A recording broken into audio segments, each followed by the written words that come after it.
Now we are going to see how to write the program using Keil Microvision 4.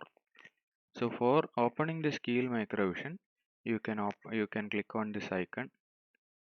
I am using Keil Microvision version 4, right? So this is a Keil IDE. This is IDE used for writing the program. IDE means Integrated Development Environment. So in this environment, all the editor, compiler, assembler, all the tools are integrated into this environment. That is why it is known as IDE, Integrated Development Environment. So the first step of doing this program will be creation of a project. So for that, you can click on this project toolbar.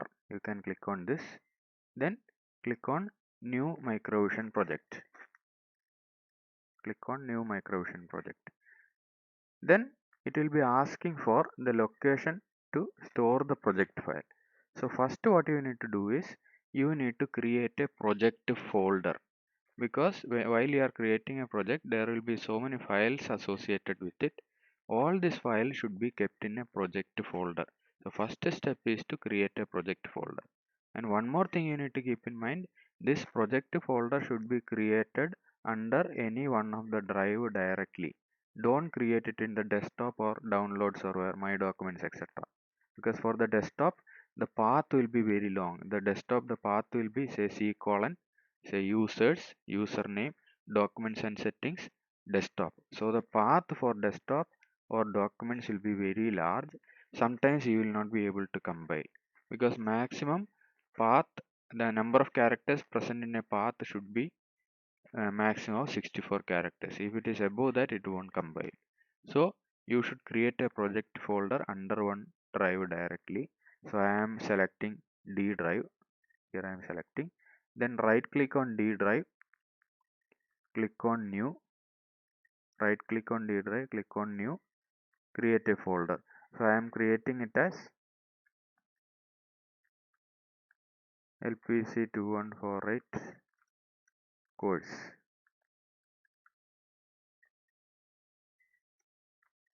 folder, LPC2148 course folder. So I am creating that folder, then click on open. So in D colon LPC2148 underscore course, that folder will be open. Inside this, your Microvision project file will be saved. So it will be having UVPROG as the extension. Here you can give the project name. So I am giving the project name as LED blink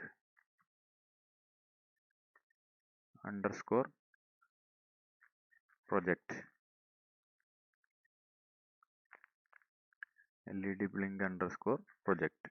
And no need of giving any extension. Automatically the extension will be given as .uvprog Microvision project. Now give save. So when you are giving save, LED blink project file will be saved under D colon LPC2148 course. In the next step, it will be asking for the target. That means for which microcontroller you are going to write the program. So you are going to write the program for LPC2148. It is developed by, it is from a company known as NXP. Previously it was known as Philips. So you can see NXP here. You click on this plus symbol so that NXP will be expanded. NXP will be expanded. Here you need to select LPC2148. LPC2148.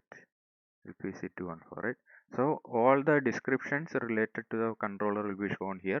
It is having ARM7 TDMIS as the core, then 512 KB flash, then 10-bit ADC, UART, I2C, etc. etc. What are the peripherals present in this will be shown here. Then give OK. Then it will be asking for copy LPC2148 startup code to the project file. It is asking for you whether you need to copy the startup code. You need to give yes.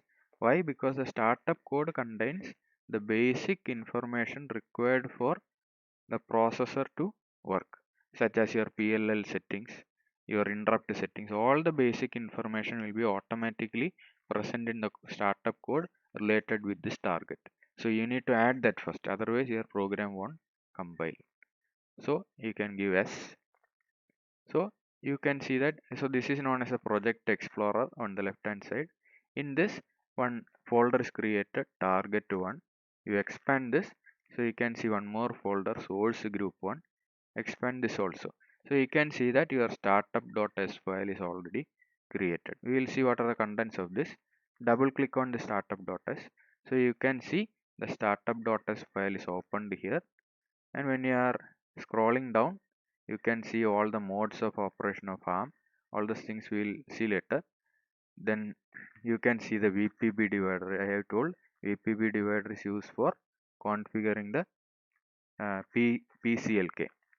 So here VPB divider value is given as 0 0. So 0 0, so the last two bits, 0th bit and first bit of VPB divider was used for configuring the PCLK. So here the last two bits are 0 0. So if you are configuring 0th bit and first bit of VPB divider as 0 0, what does it mean? You are configuring PCLK, that is peripheral clock, as 1 by 4th of CCLK, and by default in Keil your CCLK will be configured as 60 megahertz. So for configuring 60 megahertz, M value will be 5, P value will be 2, that we have already seen. So CCLK by default in Keil it will be 60 megahertz, and the VPB divider value, the reset value is 0. So your P clock will be 60 megahertz by 4. So your P clock will be by default to 15 megahertz. Then all the PLL setting. So all the necessary information required for starting the program in this controller, or the basic information required for running the program, will be present in the startup.s file. Right? In ARM, .s file means it is a file written in, say, assembly. Right? So assembly file in ARM will be .s. Right? So this is a startup.s file. Then you are going to write the program for LED blinking. So for that, so you can click on either file new, or you can click on this icon, new icon.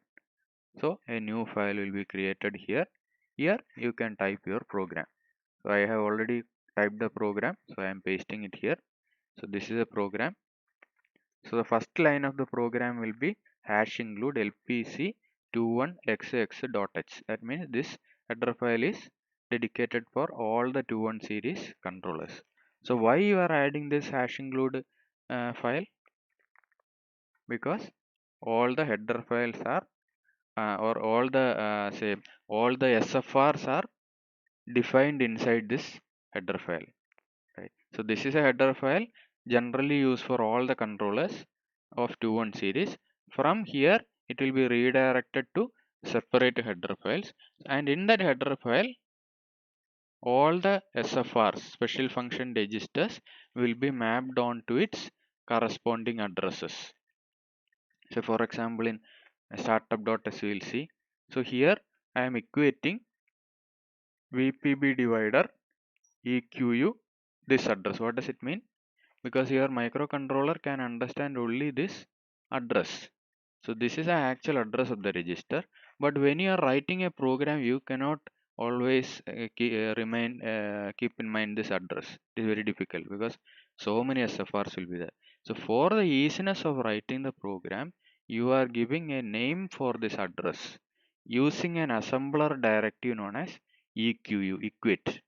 So assembler directive, what do you mean by assembler directive? Assembler directive gives directions to the assembler. So assembler cannot execute the assembler directive. Assembler will be given directions by giving this assembler directive. So what direction this EQU is giving to the assembler? It is telling the assembler that assembler give a name VPB divider to this address, so that when I am writing a program, instead of writing this address, I can use this name. So this is how you are equating an address to a name. So in the LPC21XX .h and the corresponding header files, what will be written there? All the SFR's address will be equated to its corresponding name.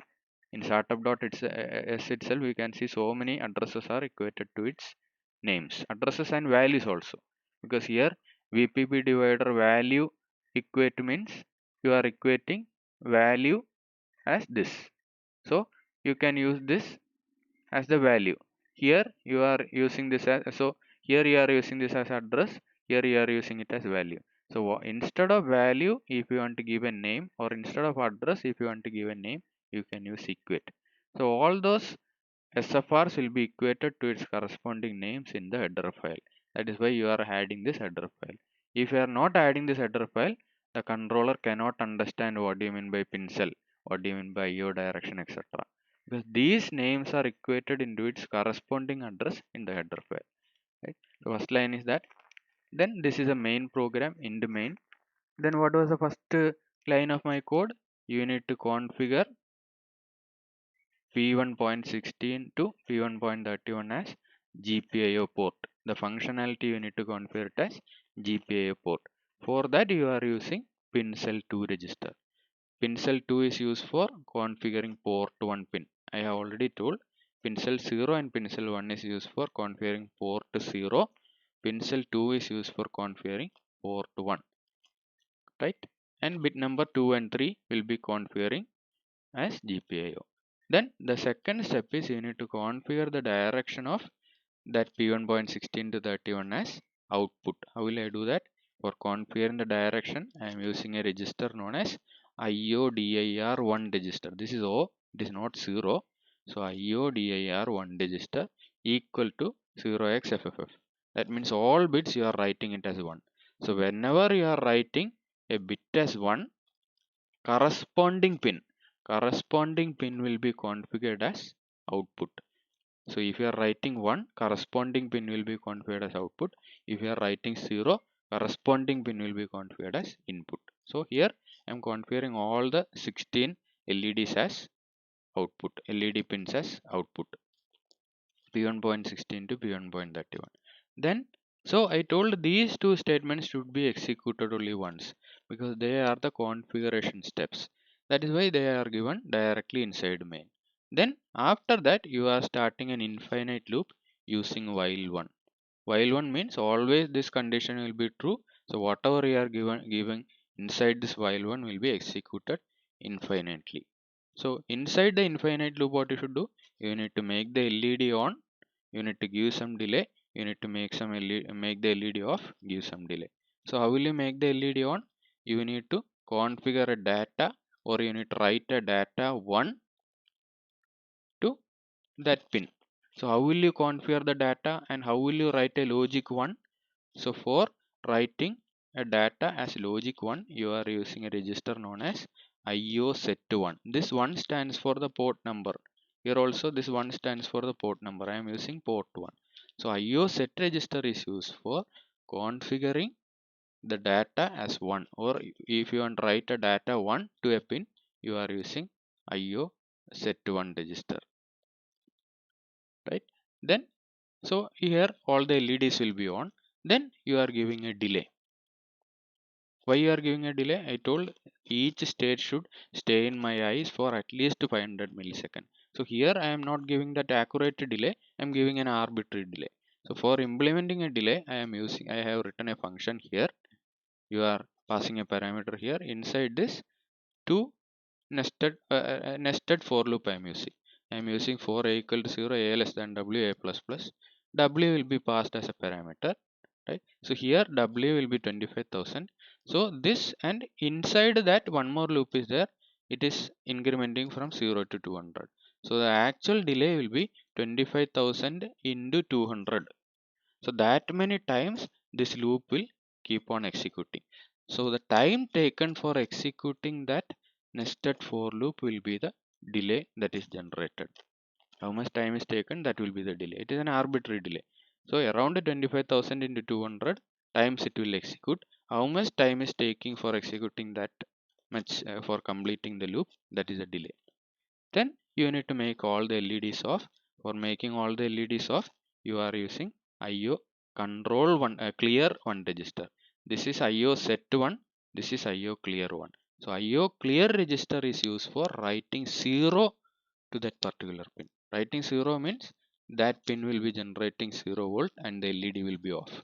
Writing 1 means you are generating VCC in that pin and it will be on.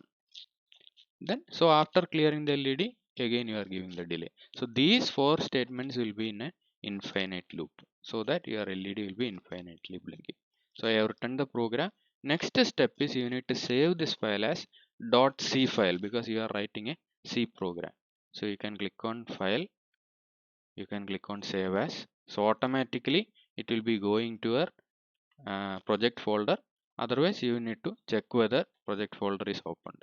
D colon LPC2148 underscore course. Here you can give the name of the program. So I am giving it as LED blink.c. .c you should give, because here automatically the extension will not be given, because the compiler, the IDE don't know whether you are writing assembly or C program. Assembly will be having extension .s, C will be having extension .c. So here you should give the extension as .c. So this is a program, we are giving save. So now you have saved the program, right? Then what will be the next step? So once you have saved the program as .c, you can see that color of the program has been changed. The constants will be having this violet color. The whatever commands you are using in C, those will be in bold, etc., etc. So if this color change is occurring, you can identify that you have saved the program with the correct extension. If you are not giving this .c, this will be again in the complete program will be in black color itself, as you have seen before.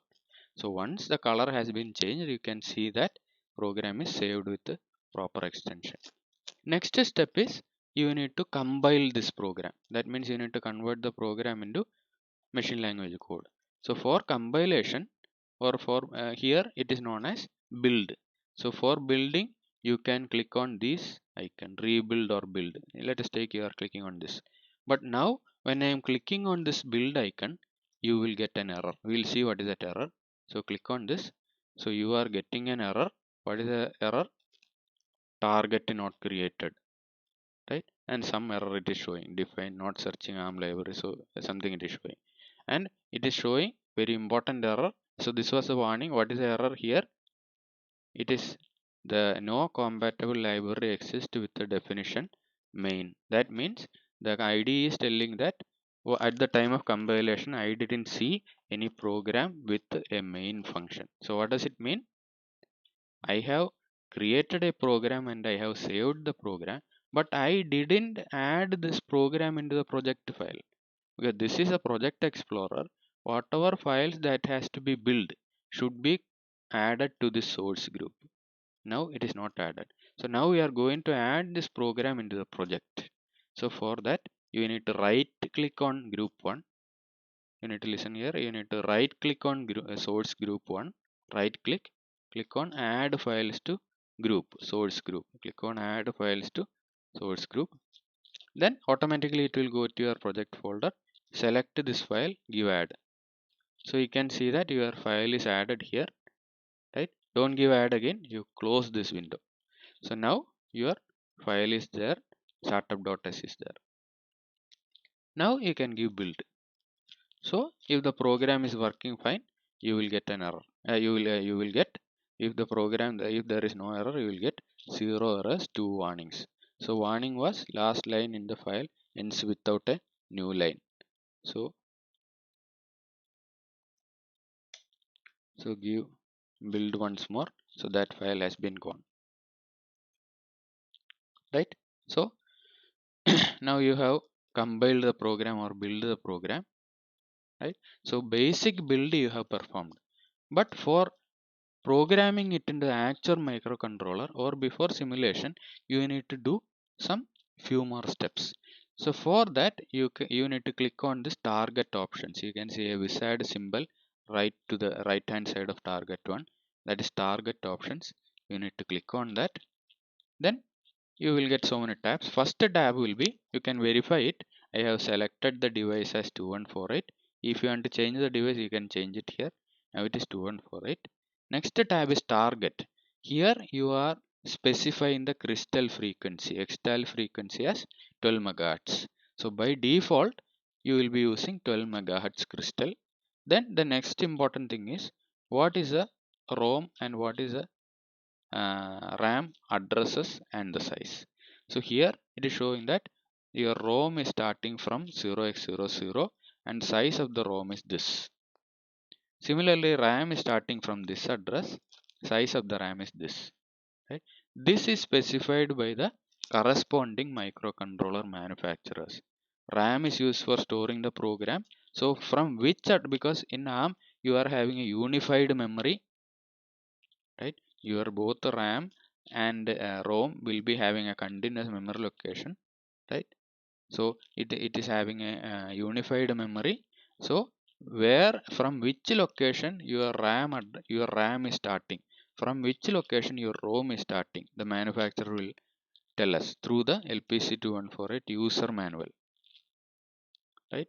So here the RAM is starting from 40000. It is specified by the manufacturer of LPC2148 and the size is this much. That means from 40000 location, these many locations will be used for RAM. Similarly, from 00, these many locations will be used as ROM. Right? This is provided by the manufacturer itself. Next, you can click on Output tab, right? And if you want to burn this program into a board, or if you want to use this program for simulating a circuit, you need to create a hex file. So for that, by default this create hex file will be disabled. Now you need to click on, you need to enable this option, then only hex file will be created. So click on this. So previously when you are compiling, hex file will not be generated, only AXF file will be generated. Once you are selecting this create hex file, in the next compilation hex file also will be created. We will see that. So select this, then no need of going through all the others. Next important option is click on linger tab. Linger, here use memory layout from target dialog. This will be disabled by default. You need to enable this, you need to select this. What does it mean? Use memory layout from the target dialog. What is a target dialog? This is a target. So in the target dialog I have specified the ROM address and size, RAM address and size, right? Take this information from here while building the program. That is specified by use memory layout. Use the layout of the memory, that is ROM and RAM. From where you need to take? From the target dialog. Whatever I have specified in the target dialog, take the information from there while building the program. Then only if you are burning into the hardware, it will be working properly, right? Then only your actual program will be written to starting from this address. Data will be written starting from this address. If you are not specifying this, if you are not giving this tick mark, the controller will not be able to know where to write the program and data, so it won't work. So I have configured device, target, output and linger. These are the 4 tabs you need to configure. Give OK. So now I have set up the target options. Give, you need to give build once more. So now only AXF file will be created. When I am clicking once more, you can see that it has created one more file known as hex file, right? Where it will be created? The hex file will be created inside this D colon. You can go to your project folder. This was your project folder. Inside this you can see that LED blink project.hex. So the hex file will be generated in the with the in the name of the project, not in the name of the program.